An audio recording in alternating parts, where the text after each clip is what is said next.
It really does seem like the most of us adults with ADHD, we have this dream of waking up early. We're going to do a really awesome morning routine. I'm going to start the day off right. Let's talk about that. I'm going to snooze my alarm a couple times. I'm going to go back to bed. But then as soon as I get back up, let's get into that.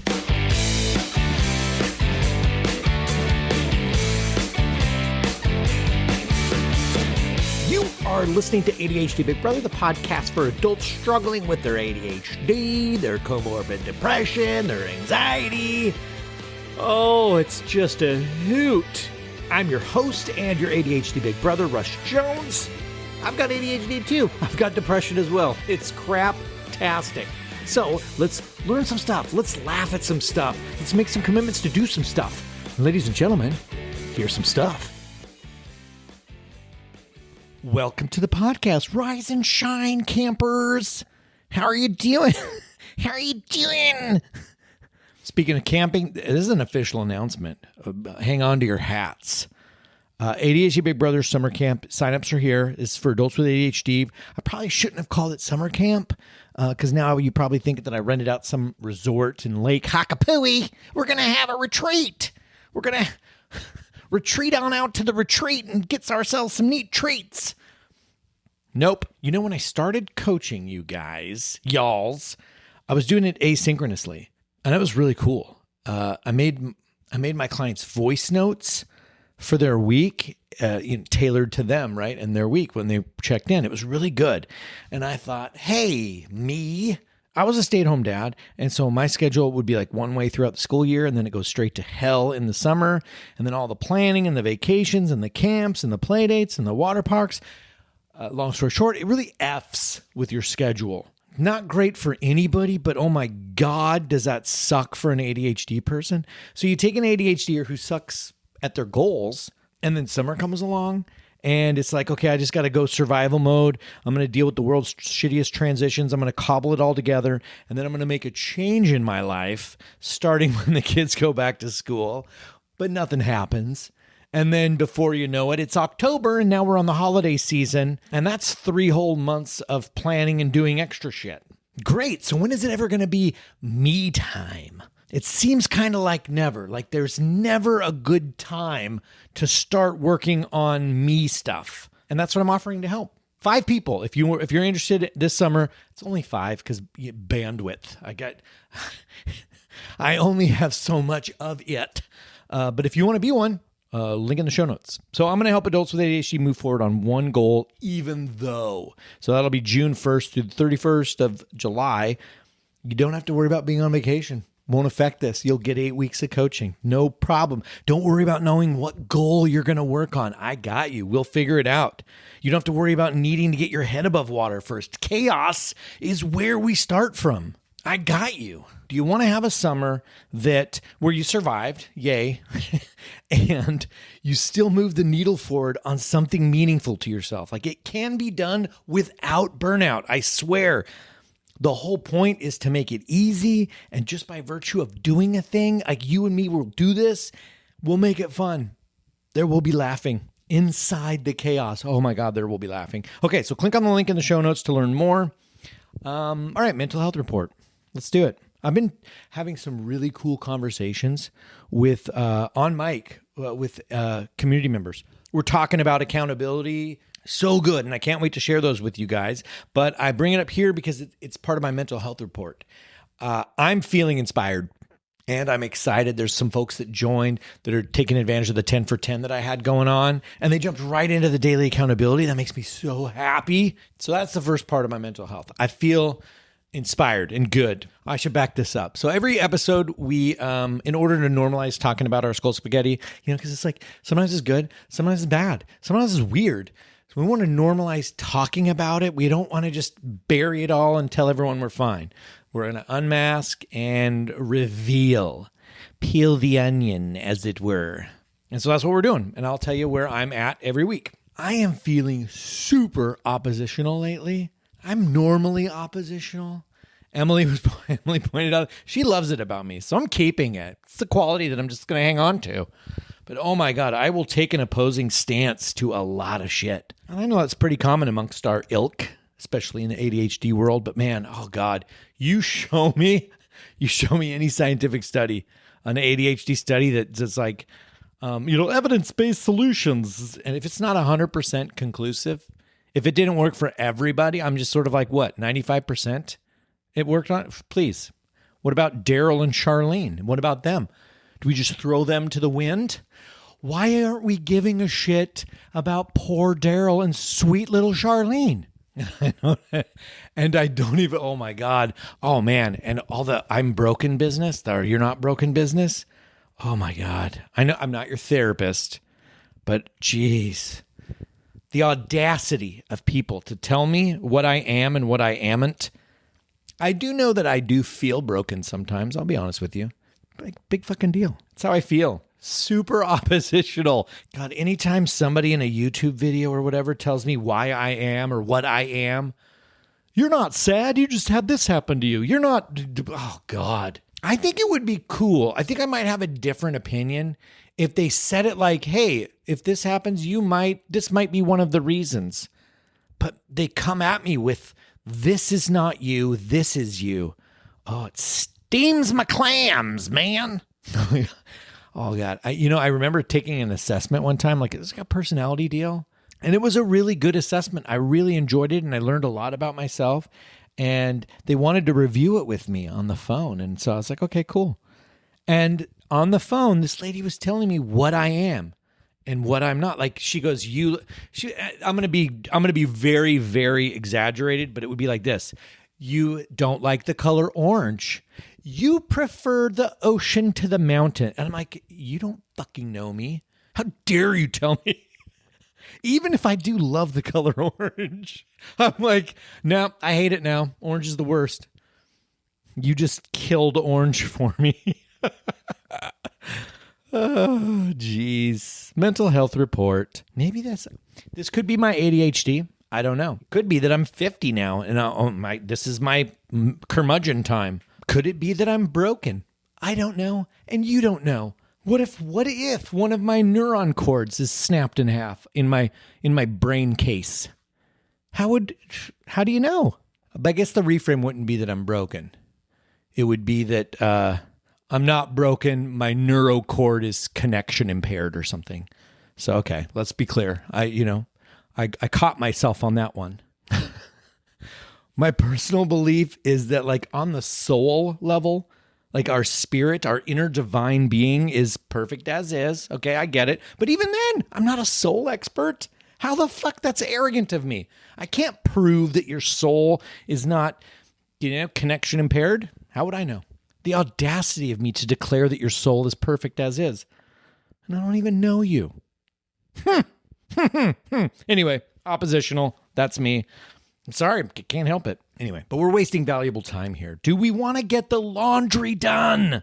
The metaphorical laundry done. Let's just figure out how to do it, broken. Why not? And then while you and your spirit therapist person are working out the whole broken piece. I'm broken aware. How about that? I'm a broken aware ADHD productivity coach. I'm broken informed. Okay. I have lived broken experience. Good gravy, do I know what it feels like? I can meet you where you are. I know the feeling. And so I get it. So what if we just start there, Screw the chocolate-covered raisin attitude to put on it. Honest assessment of where we're at. Why not? What do we suck at right now? No judgment, no character flaw in admitting to sucking at something or feeling the feelings. Big deal. I feel broken. That's a feeling. Feelings come and go. Feeling broken today, feel on top of the world tomorrow, feel broken again on Saturday, whatever. God, it's like, is this you guys too? This is the life of a depresso for sure. In my experience, in my lived experience, I shan't talk about anybody but myself. It's not a character flaw in my personal opinion about myself. So the question that I postulate is, how does a broken person put together a morning routine? That's a great question, isn't it? I feel broken, but I want to get my morning routine down. Let's do it. I'm in. We just admit where we're at. Like if you have a morning routine right now, you're kicking butt. If you don't have one, but you're like, yeah, I need one. Okay. How does someone who currently sucks at morning routines, how does that person get one going? Alrighty, now we're getting into my jam. Let's talk about your morning. There's a lot of aspects to that morning routine, isn't there? Do you guys find that? We could start with some of the big issues. Like we have to get out of bed. That's the A number one of the morning. But do we want to? God, snoozeaholics, basically, all of us. Then there's the dream of a million self-care things. Like I'm going to wake up and I'm going to do Pilates and then I'm going to do a light Qigong followed with some water. I'm going to hydrate. And then I'm going to do 10 push-ups followed by an herbal tea because tomorrow I don't drink coffee anymore. Tomorrow's day one of herbal tea. And then I'm going to meditate on my Zafu cushion for 10 minutes minimum. And then I'm going to journal about who I am for 5 minutes. And I'll practice neuroplasticity. I'm going to reform my brain for another 10 minutes. And then journal some manifestation for who I am tomorrow as if I am that today. That point, I will then shower and then have my oatmeal. And then I'll get right to fucking work. Look at me go! So we set our alarm for 6 a.m. Tomorrow the alarm goes off at 6 a.m. and we snooze. And then we accidentally hit the button that shuts the alarm off. We didn't snooze, we ended.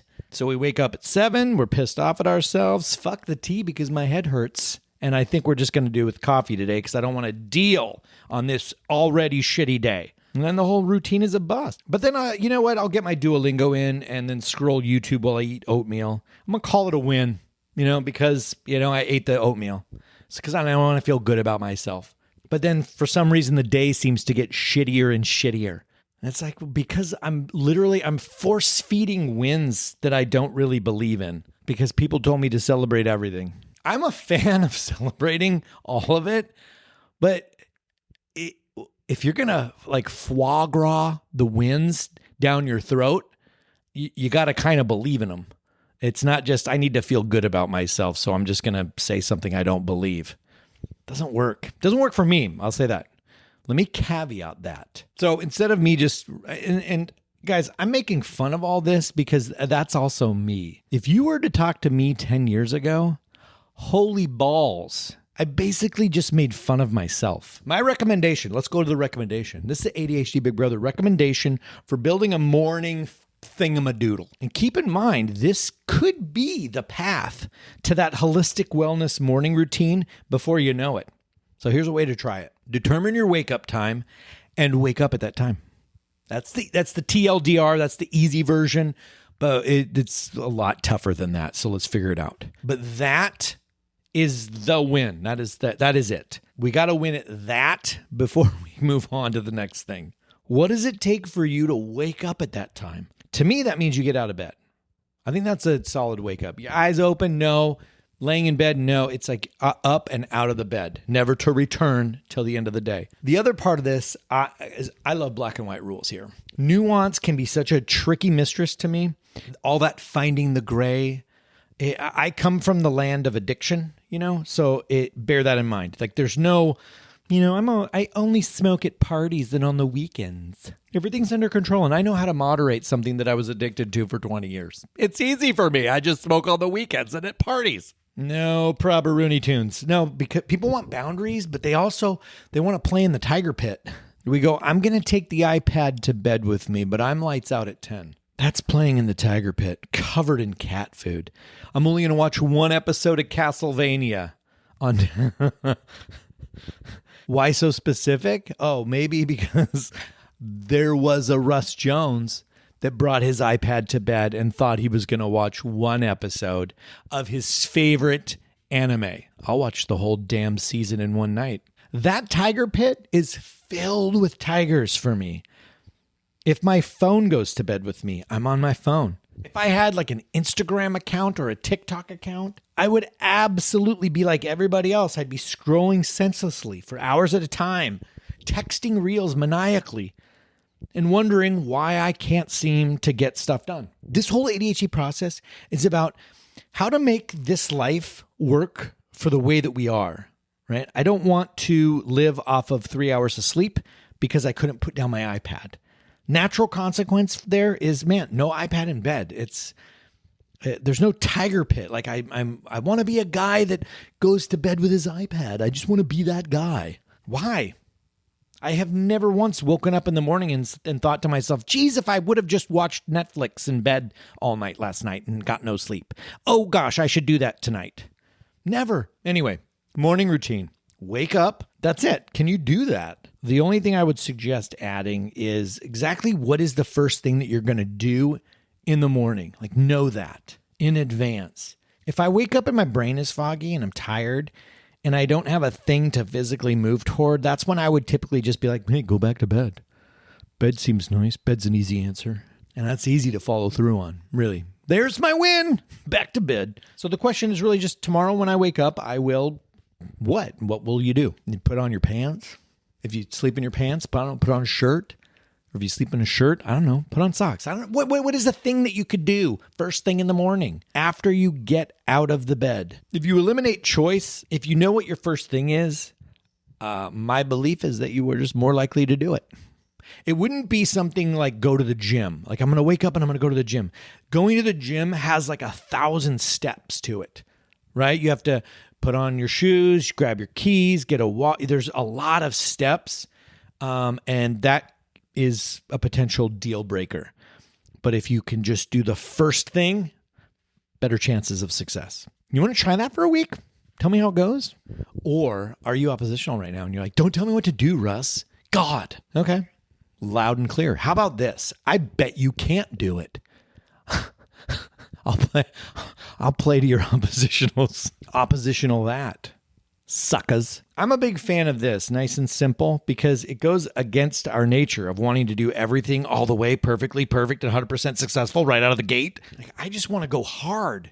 If I know the answer, I just want to go hard and do all of it because now I can see how it could all be done. And I've got this. I can make a spreadsheet and I can track all kinds of levels to this. Maybe try a new way. See what happens. I like this because, let's say you add a new thing to this every couple of weeks. You start stacking. Every 2 weeks, you add a new thing. And so then you're waking up and you're adding maybe a single yoga pose. And then 2 weeks later, you add a 5-minute yoga routine. So now you got that down. And then 2 weeks later, you add the next thing. So within a year, you could add 26 new things. That could be pretty cool. It's just not as glamorous as like a 26-step process that I nailed day one. Let's go. But it's also less difficult. It's easier to get started on, and it's more likely to happen, possibly. If you give it a try, let me know how it goes. I'm interested. And a reminder, if you're looking for some one-on-one help this summer, grab the link in the show notes. There is one live call that you and I will have, a one-on-one call, just to establish that async routine. And I also have a Wheel of Life worksheet and a goal worksheet. So it'll help you to figure out your goal. But even that, you don't need to have completed before we talk. And I got to cap it at 5 people because, energy and all that stuff. Alrighty. Any questions about anything? Feel free to reach out via the ADHD Big Brother website and the contact form. That goes right to me. And if you are getting any value out of this podcast, do me a favor. Would you do me a favor? Subscribe. Why not? And then share this with one of your friends. And in the meantime, community's wide open, ready to support you, shame-free, judgment-free, come as you are, broken or otherwise, and we will support you. And with that, I hope you have a fantastic week, and I shall talk to you later.